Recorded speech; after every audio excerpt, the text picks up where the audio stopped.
الشيخ محمد أرشد بن عبد الله بن عبد الرحمن المنجري. الفاتحة. أعوذ بالله من الشيطان الرجيم. بسم الله الرحمن الرحيم. الحمد لله رب العالمين الرحمن الرحيم مالك يوم الدين. إياك نعبد وإياك نستعين اهدنا الصراط المستقيم صراط الذين أنعمت عليهم غير المغضوب عليهم ولا الضالين. بسم الله الرحمن الرحيم. السلام عليكم ورحمة الله وبركاته. الحمد لله رب العالمين الذي أرسله الله رحمة للعالمين سيدنا محمد النبي الأمين وعلى آله وصحبه أجمعين. أما بعد، سبحانك لا علم لنا إلا ما علمتنا إنك أنت العليم الحكيم. رب اشرح لي صدري ويسر لي أمري واحلل عقدة من لساني يفقه قولي. أما بعد، hadirin hadirat jamaah Masjid Baitur Rahim yang semuanya dimuliakan oleh Allah Subhanahu wa taala. Kembali kita bersyukur, terus-menerus berterima kasih kepada Allah Subhanahu wa taala, Tuhan yang menciptakan kita, ditambah memberikan kenikmatan demi kenikmatan kepada kita.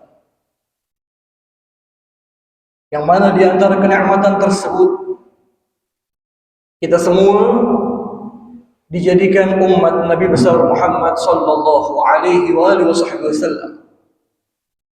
Dan ini merupakan nikmat yang besar, bukan nikmat yang biasa.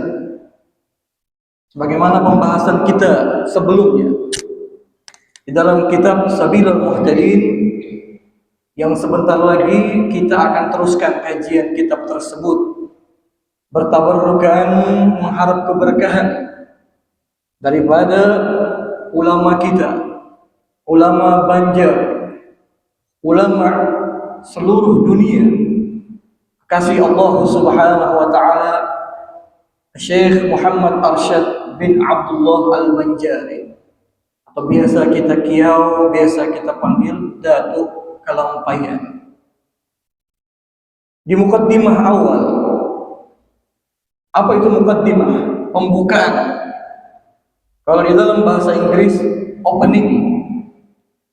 Di awal-awal kitab beliau, Sabilul Muhtadin, beliau menerangkan bahwasanya nikmat dari Allah Subhanahu wa taala itu ada dua. Ada nikmat yang besar dan ada nikmat yang kecil. Nikmat yang besar sebagaimana yang telah kita dengarkan tadi. Kita semua dijadikan umat Nabi besar Muhammad sallallahu alaihi wasallam. Ini nikmat yang besar. Nikmat yang agung. Fungsi daripada nikmat yang besar ini, ketika kita berada di masa-masa kegalauan, mungkin kita banyak problem dalam kehidupan, ya, masalah ekonomi, bermasalah dengan pasangan, dan lain-lainnya.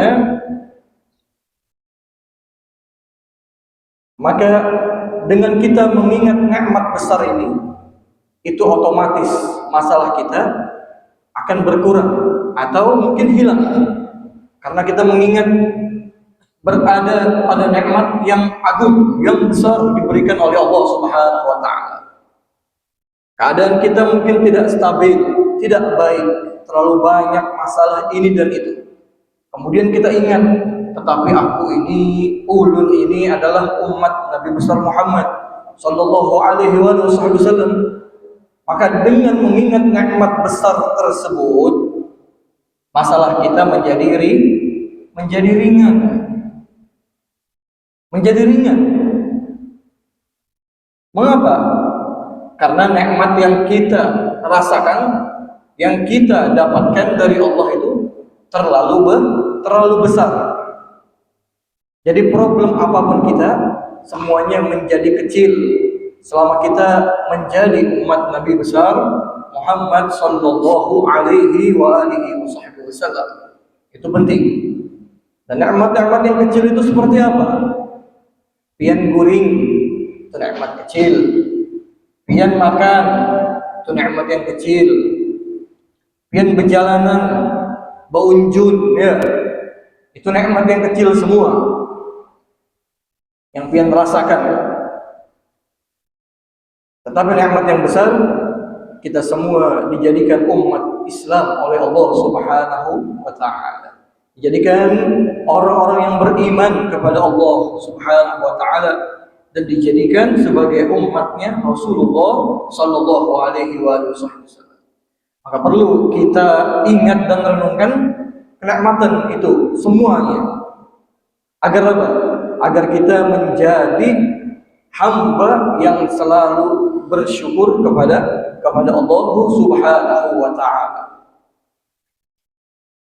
Ikhwan wa akhwat yang dimuliakan oleh Allah Subhanahu wa Ta'ala, di bulan Rabiul Awal ini, sebelum kita memulai kitab Sabilal Muhtadin, yang mana sebahagian dari kalian mendapatkan kitab karangan Datuk Kelampaian ini adalah dari seseorang disebut Ahlul Khair, orang baik. Jadi tidak mau disebutkan namanya, siapa yang bagikan kitab, yang membagikan kepada pian-pian ini. Bagikan aja Habib, katanya. Kita doakan aja beliau yang membagikan kitab ini diberikan sehat wal afiyah oleh Allah Subhanahu wa Ta'ala. Diberikan rezeki yang luas oleh Allah Subhanahu wa Ta'ala. Dijaga oleh Allah Subhanahu wa Ta'ala dunia dan akhirat. Amin ya rabbal alamin. Hadirin hadirat yang dimuliakan oleh Allah Subhanahu wa Ta'ala. Kitab Sabilal Muhtadin adalah kitab fikih, ya, kitab fikih.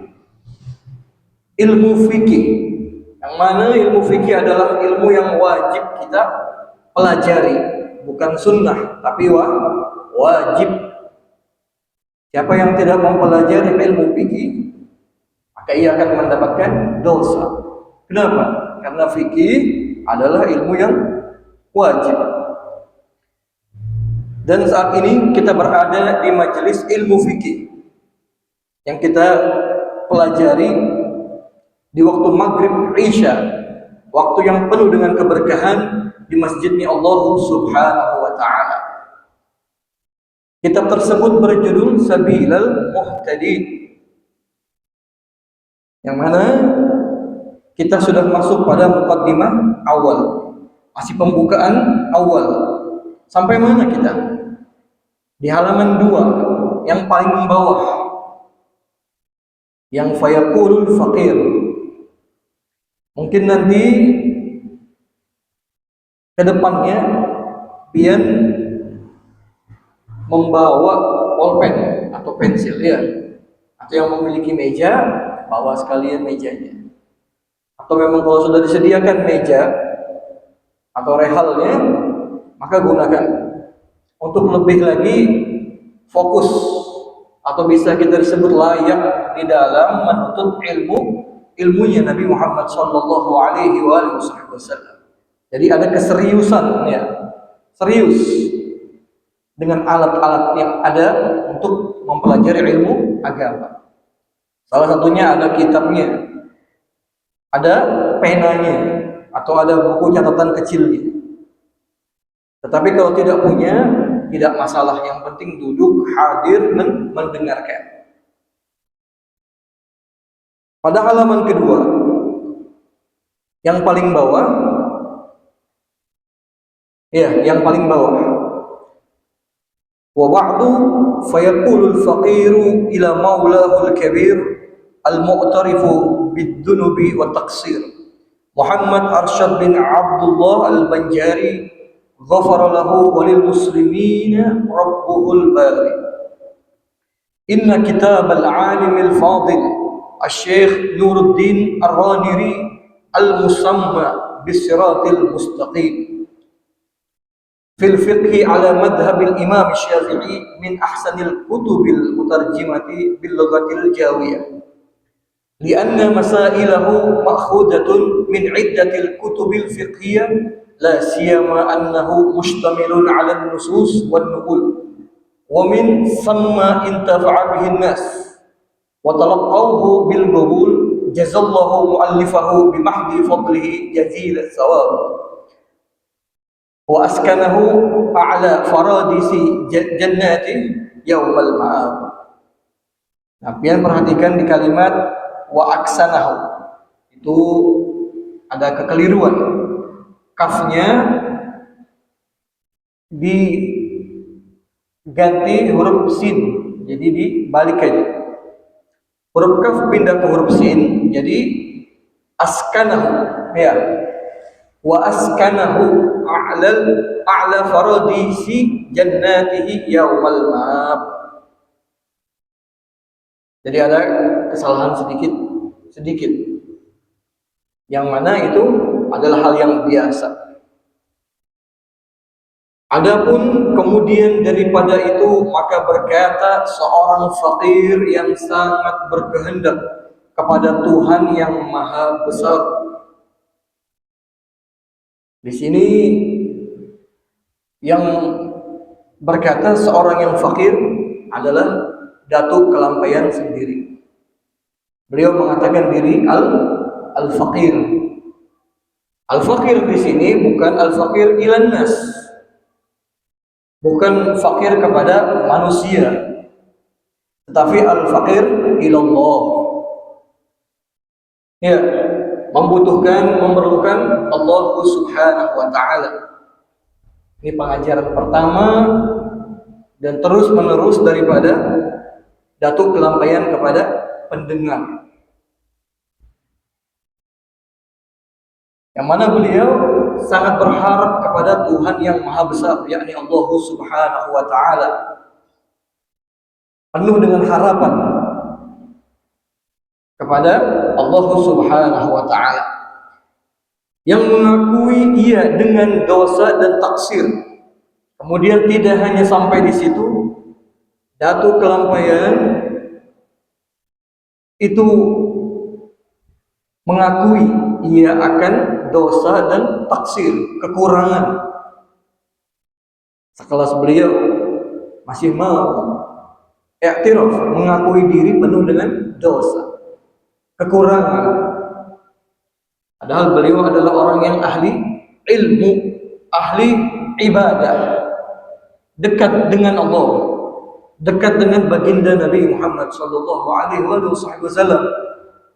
Hidupnya hanya untuk memuliakan, menolong agama Allah Subhanahu wa taala, masih mengaku dirinya penuh dengan dosa dan kekurangan. Beliau Syekh Muhammad Arsyad bin Abdullah Al-Banjari. Bagaimana dengan kita hadirin hadir? Sudahkah kita mengakui diri kita ini penuh dengan dosa dan kekurangan di dalam doa kita? Karena ketahuilah, dinamakan atau dikategorikan sebagai orang yang bertakwa. Takwa.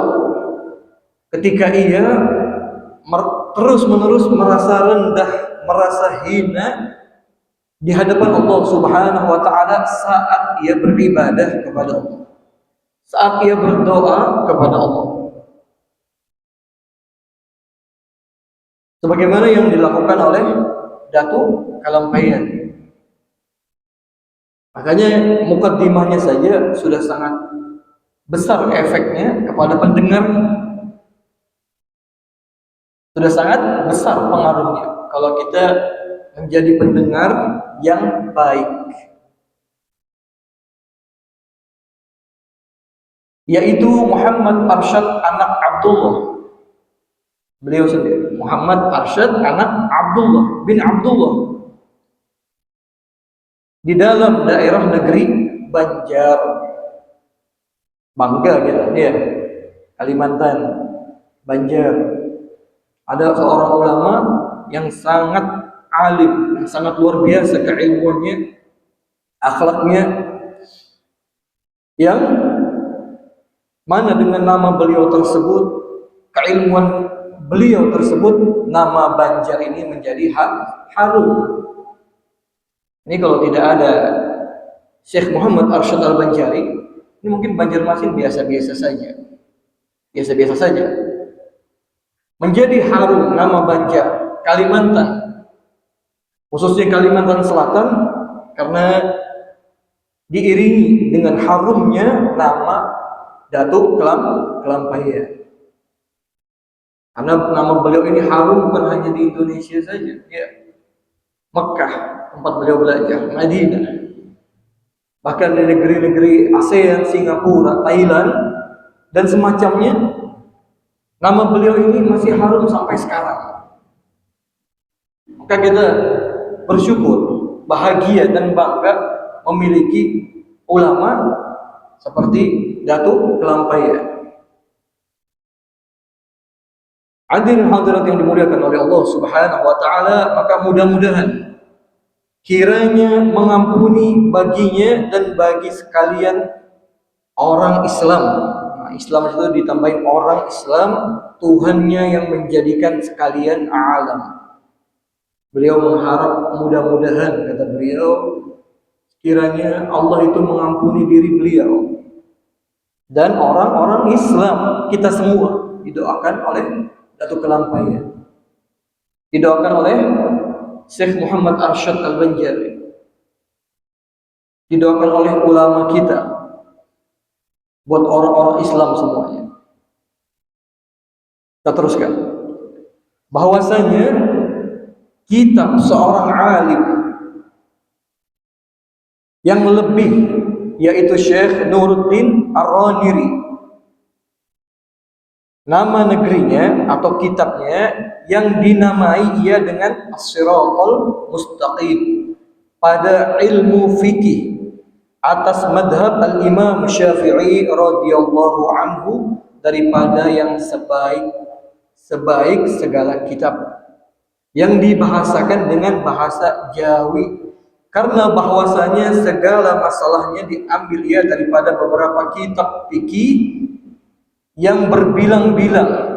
Istimewa pula bahwasanya ia melengkapi atas beberapa nas dan naql, dan karena itulah telah mengambil manfaat dengan dia segala manusia, mendapatkan mereka itu akan dia dengan menerima dan ridha, barang dibalas Allah Ta'ala kiranya akan mu'alifnya dengan semata-mata karunia-Nya, dengan pahala yang amat banyak, dan dijadikan tempat kediamannya surga yang terkeatas daripada surga yang bernama Firdaus di dalam akhirat. Jadi Datuk Kelampaya ini membahas seseorang yang alim dengan kitab fikihnya yang beliau nukilkan di dalam muqaddimah awal kitab Sabilal Muhtadin. Ini belum mulai, ini masih muqaddimah. Beliau mengatakan ada seseorang yang memiliki kitab yang bernama Syekh Nuruddin Ar-Raniri, kitab fikih yang lebih lagi, kata beliau, lebih daripada kitabku ini Sabilal Muhtadin, lebih daripada kitab Sabilal Muhtadin lagi, lebih spesial lagi, kata Datuk Kelampaya, lebih lengkap lagi, lebih istimewa lagi. Karena kalau kita telusuri jarak antara Syekh Nuruddin Ar-Raniri dengan Datuk Kelampaya itu sekitar 200 tahun. Jauh lebih tua Syekh Nuruddin Ar-Raniri yang mengarang kitab Siratal Mustaqim. Nama kitabnya Siratal Mustaqim. Tidak main-main ini, hadir. Siratal Mustaqim itu diucapkan atau disampaikan oleh Datuk Kelampaian supaya kita mendengar dan mengetahui bahwasanya kitab Shiratal Mustaqim ini adalah kitab yang luar biasa di dalam ilmu fikih. Karena di dalamnya ada nas, dalil lengkap yang banyak manusia menggunakannya, mengambil manfaat daripada ilmu di dalam kitab fikih tersebut. Kemudian beliau mendoakan, mudah-mudahan Syekh Nuruddin ini diberikan pahala yang amat banyak dan dijadikan tempat beliau ini surga yang paling tinggi, yakni surga Firdaus di dalam negeri akhirat. Jadi sebelum beliau memulai daripada kitab Sabilal Muhtadin, beliau memberitahu dulu kepada kita bahwasanya ada sebuah kitab Shiratal Mustaqim yang mana kitab tersebut sangat dikagumi oleh Datuk Kelampaian. Kita teruskan. Lakin lamma kana fi ba'd ibaratihi khafa'un 'ala ba'd al-mustafidin litadammunihi 'ala lughatil 'ashi fajahilaha ghairu ahliha min at-talibin wa kana fi ba'dha tahrikun wa tabdilun wa fi ba'dha syaqqatun kullu dhalika min tasarrufin nusakhil jahilin فاختلف به النسخ والعبارات وفسد بعضها ولا يكاد توجد نسخة صحيحة من النسخ المنسوبة لمؤلفها ولا يميز صحيحها من فاسدها غير الماهرين وأين الماهرون في هذه البلدان وهذه الأزمان التي تكاثرت فيها الهمم وتناقصت أفهام watakaddarat fihal adhan. Ini yang perlu kita koreksi, tulisan di atasnya itu limuallidiha, dotnya diganti fa, limuallifiha. Ada tulisan takasurat di atasnya, ada tulisan, ada teks limuallifiha, limuallidiha, diganti dotnya itu huruf fa. Ya. Ini kekeliruan yang kedua, yang biasa. Itu huruf fa, bukan dot. Tetapi tatkala adalah setengah daripada segala ibarat kitab ini, atau boleh dibilang kitab itu khafa. Apa artinya khafa? Samar, tidak jelas kata Datuk Kelampaian. Ibarat daripada kitab Shiratal Mustaqim itu khafa, sudah tidak jelas lagi atas setengah daripada segala mereka yang mengambil faedahnya daripadanya. Jadi tidak original lagi sudah kitab yang bernama Shiratal Mustaqim.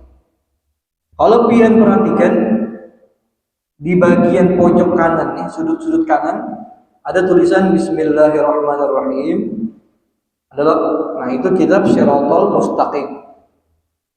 Bukan yang di tengahnya, bukan yang di induknya, bukan, tapi yang pojok kanan. Di halaman kedua. Kemudian di halaman ketiga pojok kirinya. Ada lihat, nah itu adalah Shiratal Mustaqim, kitab Shiratal Mustaqim, karangan daripada Syekh Nuruddin Ar-Niri, seorang ulama dari Aceh, ya, yang lebih tua karangan kitabnya daripada Datuk Kelampaian. Tetapi beliau mengatakan di sini sudah khafa, kitab itu Shiratal Mustaqim sudah tidak jelas lagi. Ini disebutkan alasannya nanti. Karena mengandung ia atas bahasa Aceh. Jadi sudah ada campuran. Jadi di kitab Shiratal Mustaqim itu sudah bercampur aduk. Ada bahasa Jawa, bahasa Indonesia maksudnya. Ada juga bahasa Aceh. Ini sudah campur aduk sudah. tidak original lagi. Tidak original. Maka tiadalah tahu akan dia yang lain yang ampunya bahasanya. Jadi cuma orang Aceh aja yang tahu jadi. Ya, karena bahasa Aceh itu susah. Kita bahasa Banjar karena orang Banjar. Kemudian kita ada kitab teksnya tulisan Aceh. Bagaimana kita memaknainya? Jadi sudah campur aduk kata Datuk Lampir, kitab Siratal Mustaqim tersebut, daripada segala mereka yang menuntut. Dan ada pada setengah daripada ibaratnya diubahkan daripada aslinya. Nah, tambahi lagi. Jadi benar-benar sudah tidak asli lagi kitab Siratal Mustaqim, sudah tidak asli lagi. Karena isinya sudah diubah-ubah daripada aslinya dan digantikan dengan lainnya. Jadi salinan-salinannya itu daripada kitab Siratal Mustaqim sudah dirubah dan digantikan. Dan pada setengah daripada ibaratnya gugur dan kurang. Jadi sudah tidak bisa dijadikan rujukan lagi. Karena penjelasan demi penjelasan dalam kitab Siratal Mustaqim itu kata Datuk Kelampaian sudah gugur, sudah kurang untuk memberikan kita pemahaman. Maka sekalian itu daripada tasarruf penggunaan segala mereka itu yang menyalin, yang jahil jua. Jadi ada orang yang menyalin daripada kitab Siratal Mustaqim, itu bukan orang yang berkompeten, tidak memiliki ilmu, campur tangan, ikut-ikutan menyalin kitab Siratal Mustaqim padahal dirinya dalam keadaan jahil, tak paham ilmu fikih atau kurang fikihnya, sudah berani menyalin daripada kitab Siratal Mustaqim. Apa jadinya kitab tersebut? Yang tadinya isinya dengan sebagaimana dikatakan Datuk Lampaian hingga dikagumi oleh beliau, isinya itu adalah nas yang istimewa, ya. Ilmu fikih yang sangat luar biasa, tetapi menjadi tidak original lagi karena sudah dirubah oleh segelintir orang yang jahil. Maka bersalah-salahanlah, sebab yang demikian itu segala nusakhnya dan sekalian ibaratnya, dan fasidlah setengah ibaratnya, dan tidak hampir diperoleh suatu nusakhnya yang sahih lagi. Jadi sudah rusak kata Datuk Kelampaian kitab Siratal Mustaqim. Jadi biar kalau menemukan kitab Siratal Mustaqim, kata Datuk Kelampaian, awalnya memang bisa dipelajari, ya, bisa dijadikan rujukan karena sangat tinggi keilmuan di dalamnya. Tetapi karena sudah dirubah-rubah hingga tidak original lagi, tidak asli lagi, maka fasid, rusak sudah isinya. Ya. Maka yang Siratal Mustaqim ini, yang di kanan ini atau yang di kiri pojokan itu sudah tidak original lagi. Jadi kita fokus ke Sabilal Muhtadin. Ya, kitab Datuk Kelampaian ini. Hadirin-hadirat yang dimuliakan oleh Allah Subhanahu wa taala. Hingga tidak hampir diperoleh suatu nusakhnya yang sahih daripada segala nusakh yang dibangsakan bagi muallifnya. Jadi salinannya itu sudah tidak sesuai lagi, tidak sama lagi dengan apa yang dibangsakan.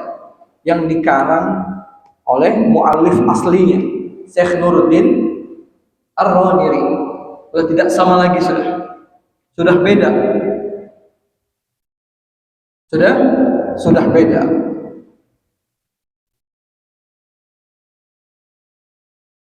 Dan tiadalah dapat membedakan akan sahihnya daripada yang fasidnya, melainkan segala mereka yang mahir pada ilmu fikih. Jadi untuk membedakan di dalam kitab Shirathul Mustaqim tersebut, itu yang bisa membedakan hanya orang yang mahir dalam ilmu fikih saja. Yang mana yang asli, yang mana yang palsu. Ya. Hanya orang yang ahli di ilmu fikihnya saja. Itu pun kata Datuk Kelampaian,